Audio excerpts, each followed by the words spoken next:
우리 한 주 동안 이제 보내시면서 또 많은 확진자들이 지금 이제 뉴욕에 나타나고 있고, 주위의 분들도 많이 걸리시는 분도 있고 또 좀 회복하시는 분들도 있습니다. 우리 커뮤니티에도 지금 또 많은 분들이 지금 확진자 접촉하신 분도 있고 확진 상황에서 회복을 잘 하고 계신 분들이 있습니다. 꼭 서로를 위해서 기도해 주시고, 이 어려운 시간 동안에 우리가 믿음으로 기도로 하나로 뭉쳐서 주님이 주시는 그 사랑과 은혜 속에서 이 터널을 잘 통과할 수 있는 은혜가 있게 되기를 주님을 축복합니다. 자, 우리가 이제 새해를 시작하면서 우리가 계속해서 시리즈로 이야기를 하고 있습니다. 시리즈 주제가 뭡니까? New Generation. 새로운 세대를 위해서 우리는 하나님께 어떻게 쓰임을 받고 무엇을 해야 될 것인가, 우리는 어떤 존재가 되어야 될 것인가, 그 이야기를 하고 있는데요. 거기에 대한 세 번째 주제, 우리 같이 한번 읽어보겠습니다. 시작. 챌린지. 도전이라는 단어입니다.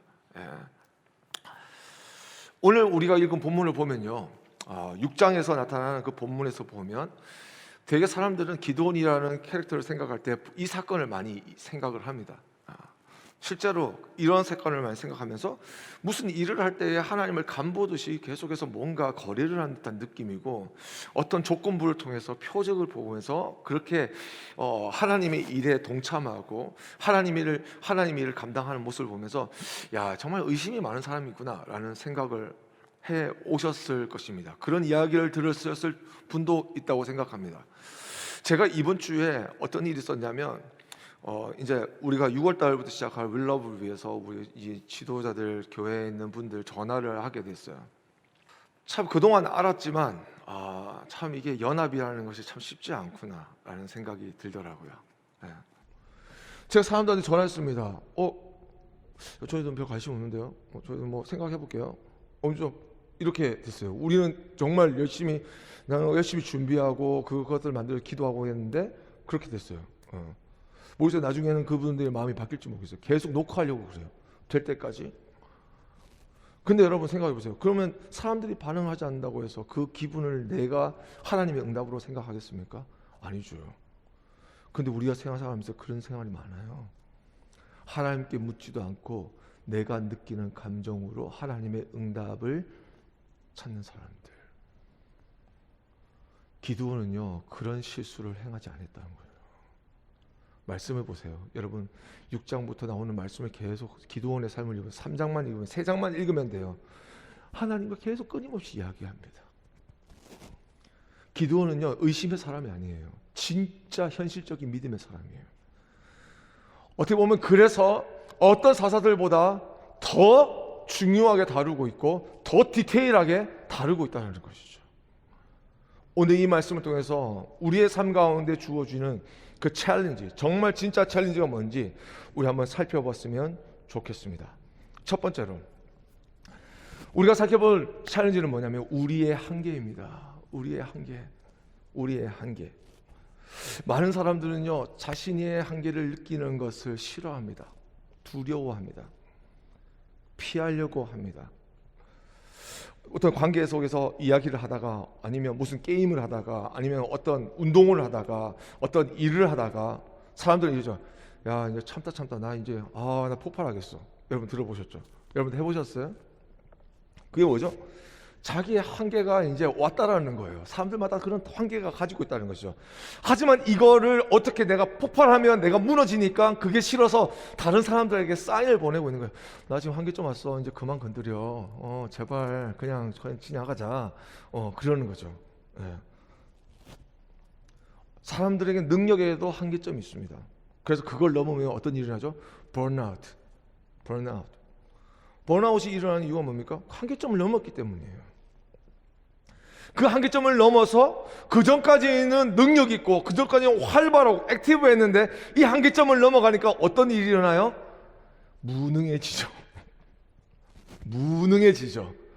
자신감도 없어지고 귀찮아지고 일도 안 되고 되게 패시브하게 변하면서 그런 모습을 자신이 받아들이기가 힘든 거예요. 우리의 몸의 한계점도 있습니다. 계속 잠 안 자고 게임만 하고 있으면 예배 시간이 졸게 되는 거예요. 여러분 한계점을 넘어서 그러는 거예요. 그죠? 자면 되는데 왜 잠을 안 자냐고. 그죠? 예. no pain, no gain. 오케이, no gain. 그런가요? no pain, no game인가요? 그거 뭐 어쨌든 간에. 그러면 그 페인을 느껴라고. 막 때우면서 깨우라고요. 온라인 계신 분들 조심하세요, 여러분. 앉아있다가 이렇게 잘 수 있어요. no pain, no game. 아니에요.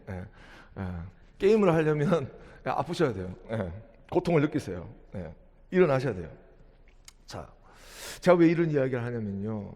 지금 현대에 있는 많은 사람들은요, self management, 자기 관리 이런 것들을 주창하면서 어떤 것을 하냐면 자기가 관리를 해서 앞으로 임프루브 되는 이런 쪽으로 가자고 원래 셀프 매니지먼트가 있었는데요.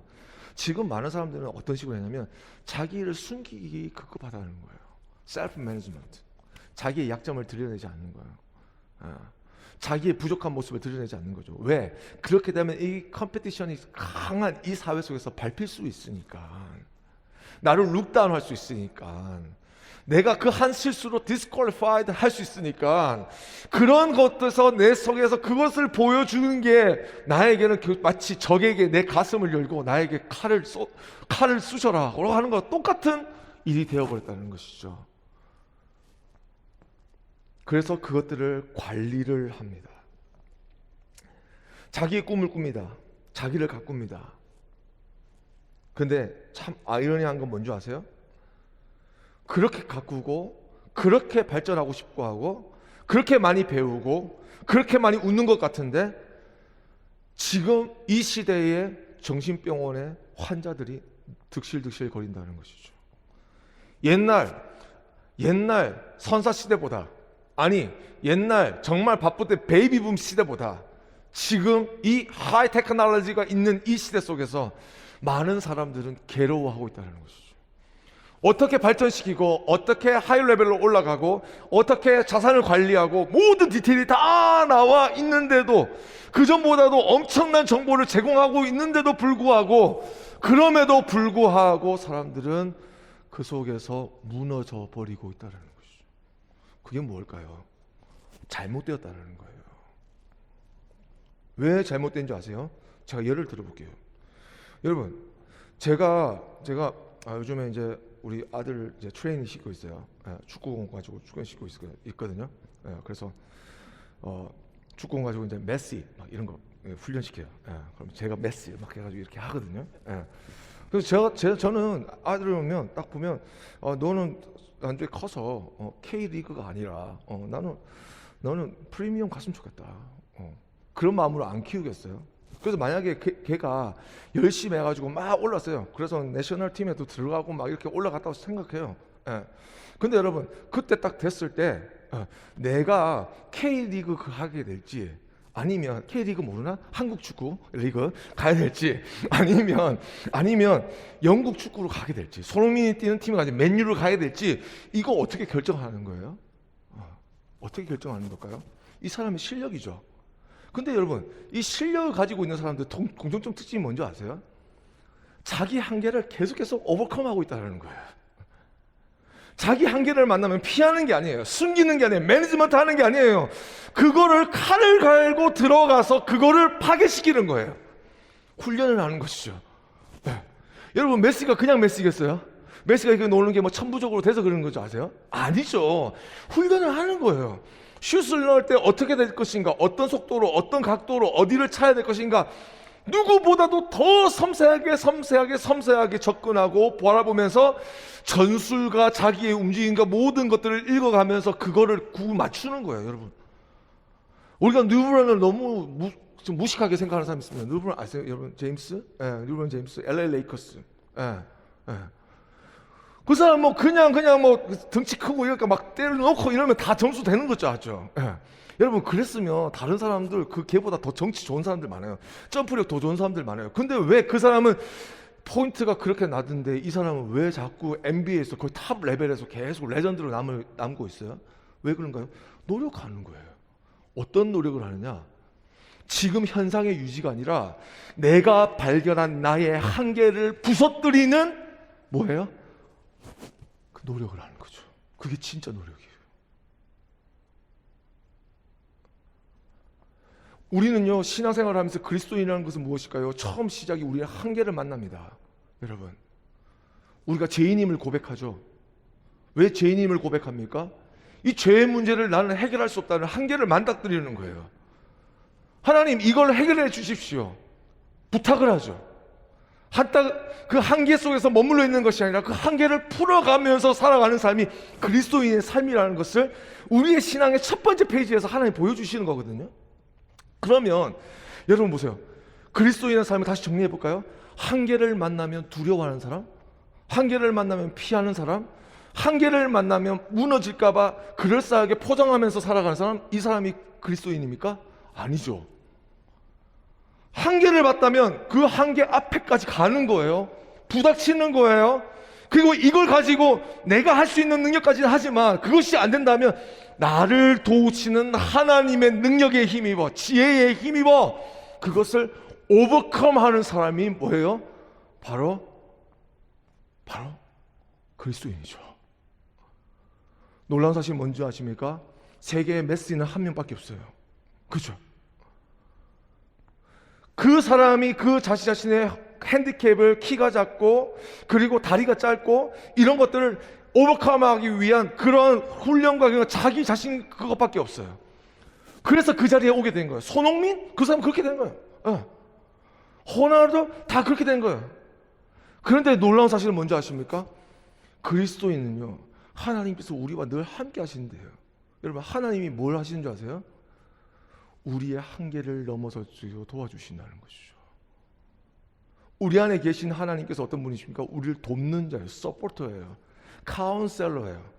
지적으로, 육체적으로, 마음적으로, 우리의 인성적으로 캐릭터라이즈 하시는 모든 역사를 뭐 하시냐? 하나님이 함께 하시는데, 우리가 죄인 되었을 때 모든 게 디스토르되고 모든 게 커럽되고 모든 게 상하여져 있을 때에 그것을 온전케 새롭게 하시는데, 그것이 단지 죄의 문제만 구원으로 바꾸신 것이 아니라 내 인격과 내 말과 내 생각하는 방식과 나의 관계하는 버릇과, 그리고 어떤 사람에게는 이렇게 대하고 저렇게 대하고, 어떤 상황에서는 강한 척하다고, 어떤 사람은 야비하게 빠져나가고, 어떤 사람은 정직하게 이야기하는 것 같지만 어떤 상황이 몰리면 거짓말을 하는 그러한 내 삶 속에 숨기고 싶은 그 모습을, 나의 한계를 하나님의 은혜로, 하나님의 사랑으로 도와주시면서 그것을 이기게 하시는 것이죠. 그리스도인은요, 한계를 항상 도전하는 사람입니다. 여러분, 기도가 왜 잘 안 되는 줄 아세요? 여러분의 한계를 진짜 가지고 하나님께 붙들어 기도해 보셨습니까? 왜 간절해지지 않을까요? 한계가 아니기 때문에. 머릿속에 기도하지만 하나님이 아니어도 플랜 B가 있어요. 들어주시면 들어주시고 아니면 마시고. 나도 잘 먹고 잘 살 수 있는데 하나님 도와주시면 고맙겠네요. 이렇게 기도하는 거예요. 마음을 뚫고 열어보면 진짜 간절함이 아니야. 진짜 간절함이 아니야. 우리는 언제 간절해지죠? 나중에 코너에 몰렸을 때. 그때 보니까, 뚜껑을 열어서 진짜 내 모습을 보니까, 우와! 나는 사자인 줄 알았는데 쥐새끼예요.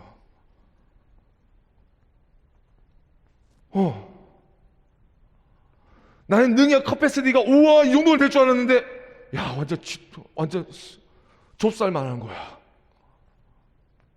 아무것도 없는 것이죠. 그제서야 울고불고 하나님이 그때 바꿔주시기 위해서 우리에게 특별히 역사해 주는 시간도 있지만, 여러분, 그 은혜와 그 사랑과 그 축복으로 성장하고 한계를 이겨낼 수 있는, 오버컴할 수 있는 기회는요, 지금 이 순간에도 있고요. 그리고 여러분이 이 자리에 나갔을 때도 있을 거고, 그리고 24시간 내내 있을 것이고, 7days 있을 것이고, 내가 예수 그리스도를 만나고 고백하고 하나님과 함께 동행하는 삶을 내가 살아감을 통하여서, 믿음 안에서 살아가는 그 삶 동안에 어떤 곳에서든지 그 변화는 우리는 항상 느낄 수 있고 체험할 수 있는 준비가 다 끝난 세팅에 살고 있다는 거예요. 여러분 믿으세요? 한계를 왜 두려워하죠? 넘어서지 못하니까. 한계를 왜 두려워할까요? 여기가 내 끝이야. 그게 진짜 내 끝이에요. 근데 여러분 그거 아세요? 우리 지난주에 말씀 나눴죠. 그리스도인은 두 세계를 살아가는 삶이에요. 영적인 세계와 물질적인 세계. 우리가 보이는 이 현실 세계와 그리고 하나님이 만드신 킹덤의 영적인 세계가 두 세계를 함께 살아가는 삶이라고.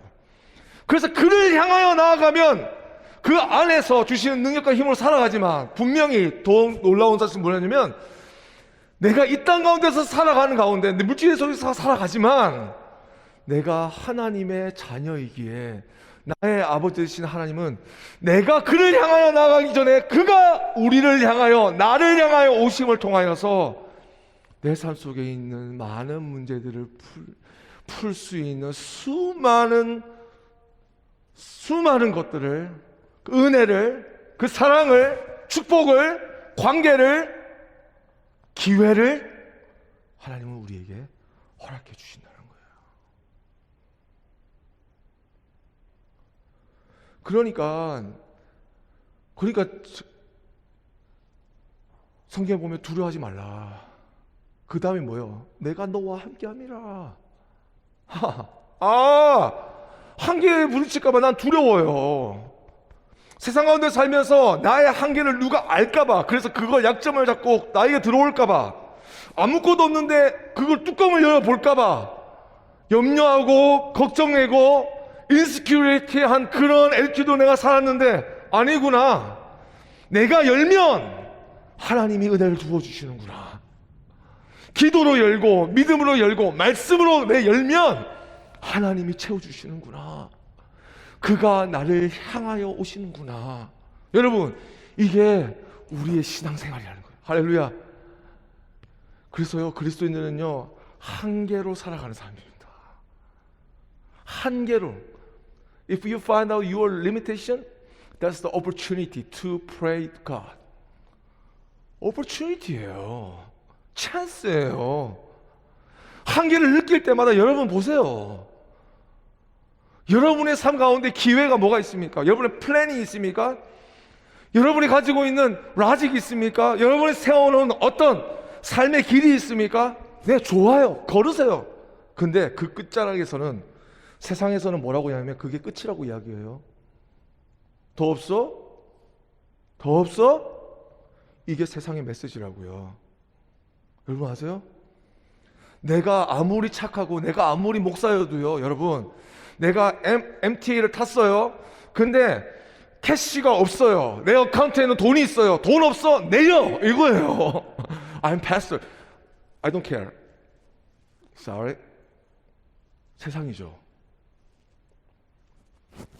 내가 10불짜리 삽니다. 근데 9불 99센트가 있으면 그 물건 절대 못 사요. 그게 세상이라고요. 내 한계라고요. 근데 하나님의 나라는 다릅니다. 하나님, 나 이거 한계입니다. 뚜껑 열립니다. 하나님께 드립니다. 하나님, 이거 나 한계예요. 그러면 하나님 거기에 은혜를 주세요. 할렐루야. 거기서 나를 오버컴하게 하세요. 너 한계야? 야, 건너자. 같이 건너자. 옮기신단 말이에요. 딜리버리. 여러분 영어 잘하죠? 딜리버리가 뭐예요? 투고하는 거예요? 테이크아웃 하는 거예요? 아니죠. 딜리버리, 옮긴다는 거. 여러분이 슬픔에 빠져있을 가운데 거기서 수렁텅이에서 빠져나올 수 없는 그 한계에 모였을 때 하나님이 함께 하시면 기쁨과 감사의 자리로 옮기신단 말이에요. 영적 세계가 나에게 온다는 거예요.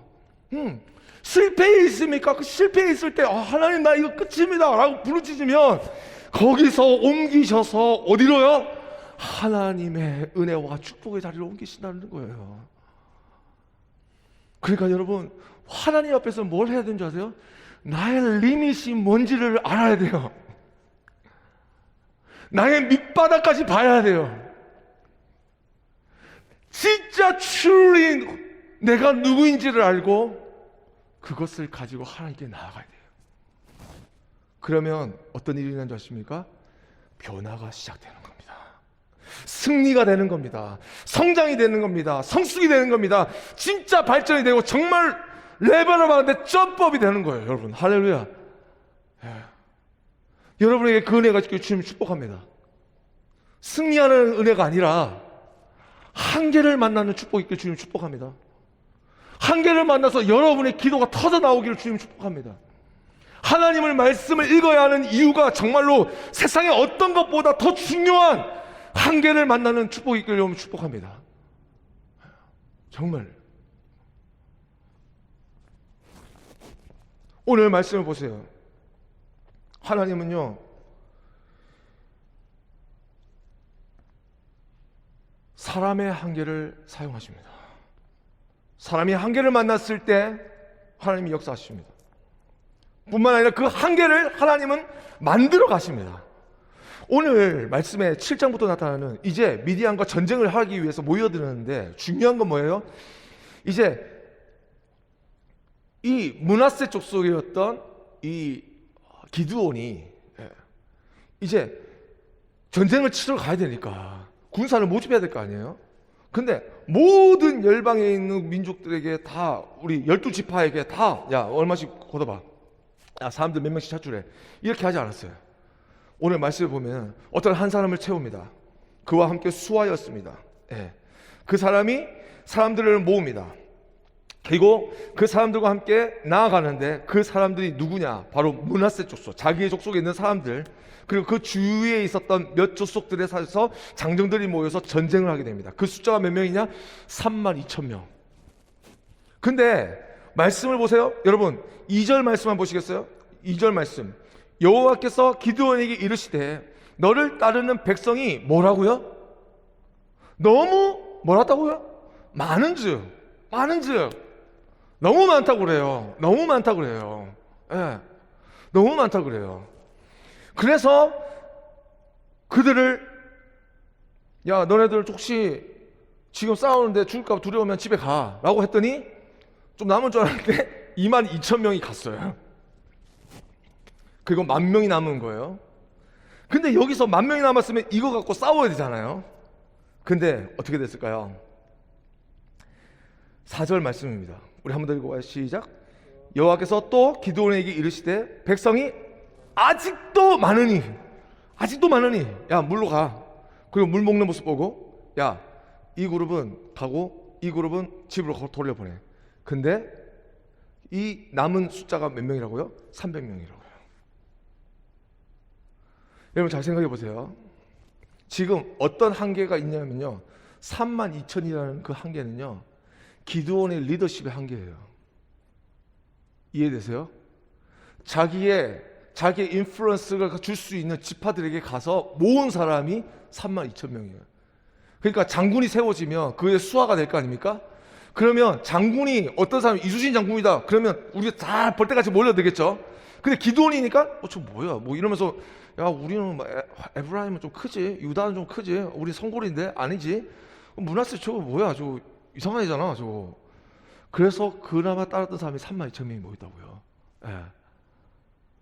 근데 그 리밋을 하나님은 무너뜨리세요. 너무 많아. 전쟁 한번 치려고 하는데. 그래서 10,000명 남았다고요. 10,000명 남았는데 그들에게 또 뭐라 하십니까?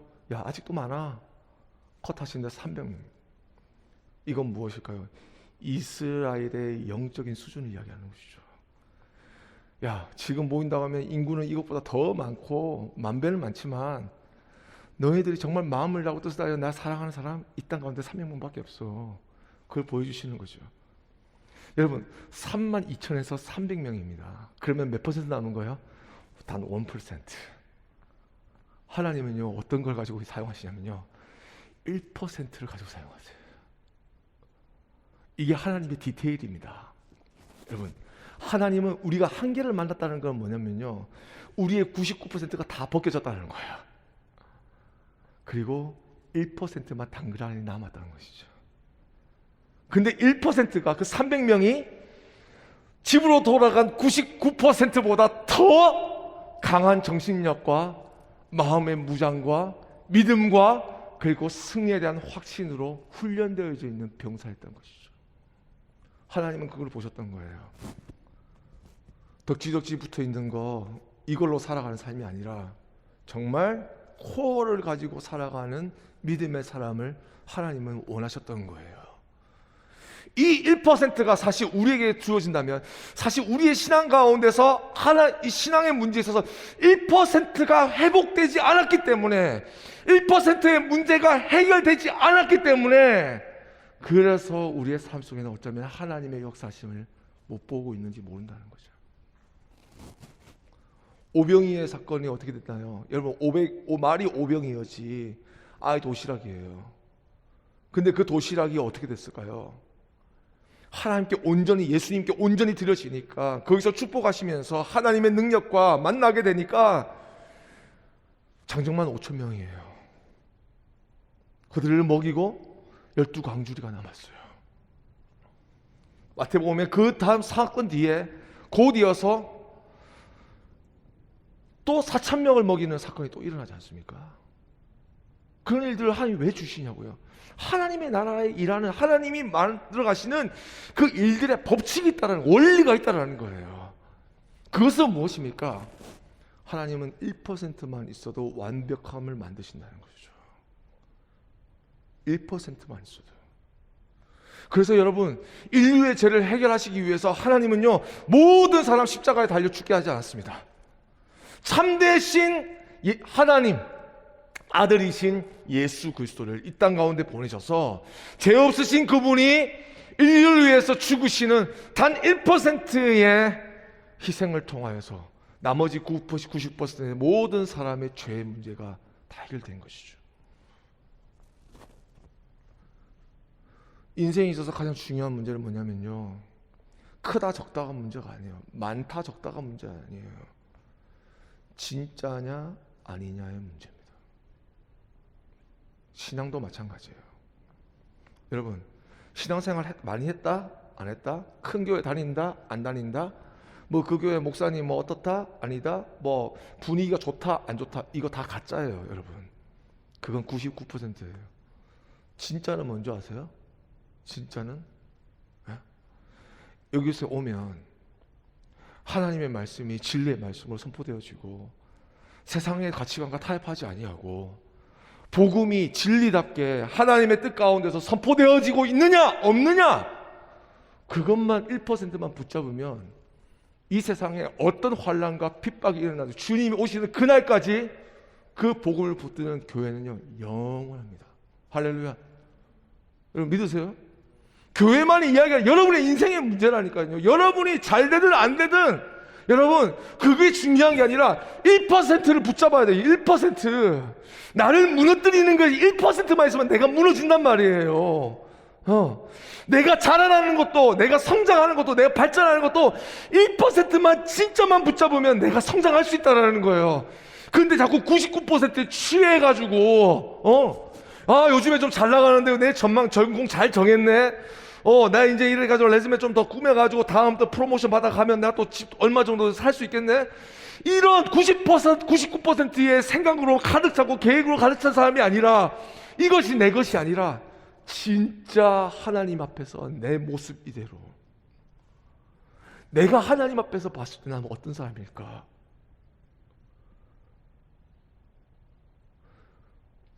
주님의 뜻이신, 주님의 흘리신 보혈이 십자가 사건을 통하여서 성소와 지성소를 나눴던 그 휘장이 가려진 의미가 뭡니까, 여러분?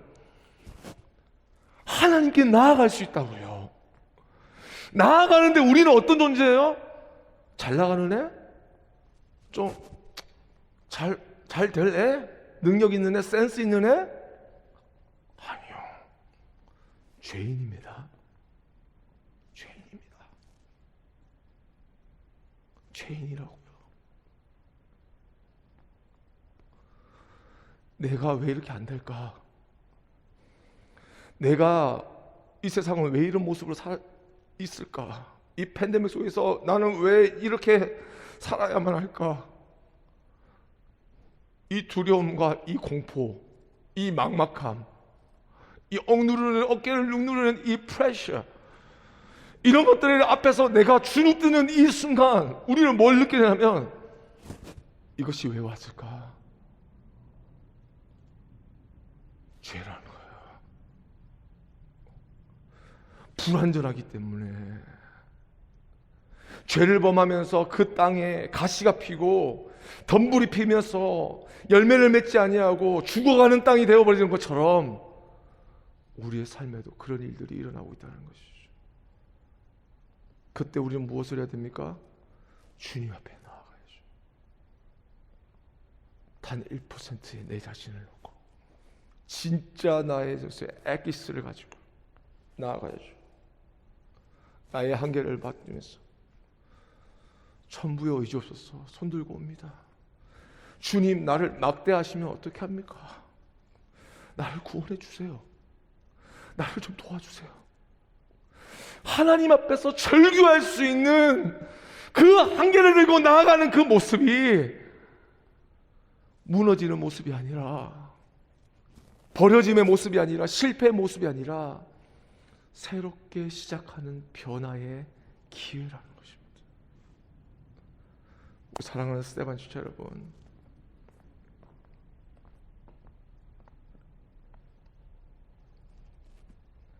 하나님이 우리에게 말씀하십니다. 너무 많다.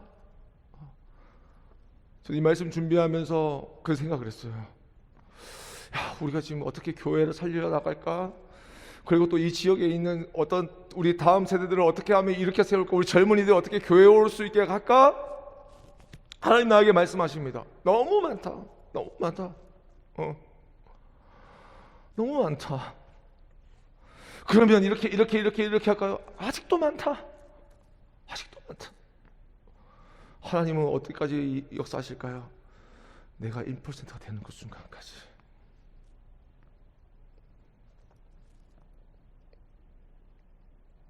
그 순간까지 하나님은 우리에게 계속해서 질문하실 것입니다. 너무 많지 않니? 아직 1%가 아닌 것 같은데.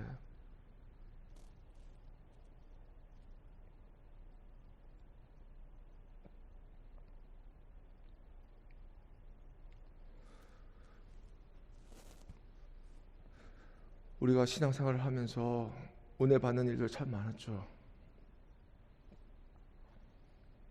뜨겁게 기도했던 순간들도 있고, 수련회도 가고, 부흥회도 참석하고, 이런 영적 이벤트를 통해서 진짜 많은 사람들이 컨버링 되고 하나님을 만나는 역사가 있습니다. 근데 참 아쉬운 거는 2달도 되지 않아 그게 사라져 버렸다는 거죠. 1달도 안 걸려요. 일주일도 안 걸리는 사람 많죠. 지금은 어떤 종류냐면 또 받아서 뭐 하나라는 생각으로 하나님의 은혜를 향하여 가는 사람들이 있습니다. 더 안타까운 거는 은혜 받고 주를 위해 살겠다고 하면 바라보면서 저러다가 또 식어지겠지 라고 생각하는 그런 모습들이 교회 안에 있습니다. 얼마나 슬픈지 모르겠어요. 왜 그럴까? 왜 그럴까? 우리는 자꾸 99%를 바뀌기 원하거든요. 99%를 하나님이 바꿔주시기를 원하시는 거예요. 우리는 자꾸 99%를 생각합니다. 그래서 어떻게 하면 100%가 되고, 어떻게 하면 1000%가 되고, 어떻게 하면 우리의 한계가 자꾸 성장과 어떤 높아지려고 하는 그러한 목표는 있는데 작아지려고 하는 목표는 아무도 생각하지 않기 때문이죠. 그래서 진짜가 뭔지도 모르고 그 하나님이 주신 그 은혜 속에 담겨진 그 은혜가 엑기스처럼 나와서 내 삶에 정말 액츄얼라이징 되어주는, 실제화가 되어지는 그 경험도 없는 채 은혜 받아서 좋고, 그리고 함께해서 방방 뛰고 무드와 분위기 속에서 그렇게 되다가 끝나버리는 신앙생활의 모습들을 정말 교회 역사 가운데 많이 그런 게 일어났습니다. 근데 여러분, 정말 도전합니다. 우리의 한계는 우리가 얼마나 커질 건가가 아닙니다. 얼마나 더 큰 은혜를 주실 건가? 이게 우리의 한계가 아닙니다. 우리의 기도의 한계가 아니에요. 그건 신앙의 한계가 아니에요. 우리의 한계는 뭐냐면 어떻게 하면 내 모든 거추장스러운 것을 다 벗겨내고 하나님 앞에 1%만 남길 것인가? 그거예요. 어떻게 하면 내가 하나님 앞에서 정말 진짜 세상에서 해결할 수 없는 죄인의 모습으로 하나님께 나아갈 수 있을 것인가? 이거예요. 그 모습 앞에 서면 하나님을 부르짖으려도 안 부르짖으려고 해도 부르짖을 수밖에 없죠. 하나님의 은혜를 구해도 구할 수밖에 없는 하나님의 역사하심이 그러한 자들에게 나타나는 것입니다. 사랑하는 우리 스테반 지체 여러분, 우리 새해가 밝았습니다. 제발 여러분에게 부탁드리는 것이 있습니다. 여러분의 한계를 만나면 반드시 하나님과 함께 그 한계에 도전하십시오. 반드시 하나님께서 여러분과 함께 하심을, 여러분의 능력이 되심을 나타내 주실 것입니다. 두 번째는 여러분의 도전 속에서 하나님은 자꾸 여러분을 깎아내리실 것입니다. 쓸데없는 것을 버리게 하실 것입니다. 정말 남아야 될 것만 딱 남기실 것입니다. 기드온에게 그러셨던 것처럼. 왜냐하면 하나님은 디테일하시기 때문입니다. 하나님의 디테일하신 그 만지심 속에서 우리의 삶이 그 어떤 예술가보다 아름다운 작품으로 우리를 다듬어 가실 것입니다. 마지막까지 벗겨내실 것입니다. 마지막까지 정결하게 하실 것입니다. 마지막까지 거룩하게 하실 것입니다. 마지막까지 하나님이 기뻐하시는 모습으로 우리를 다듬어 가실 것입니다. 그 1%의 사람이 되기 위하여 여러분, 올 한 해를 살아가는 믿음의 도전을 가진 여러분 될 수 있기를 주님을 축복합니다.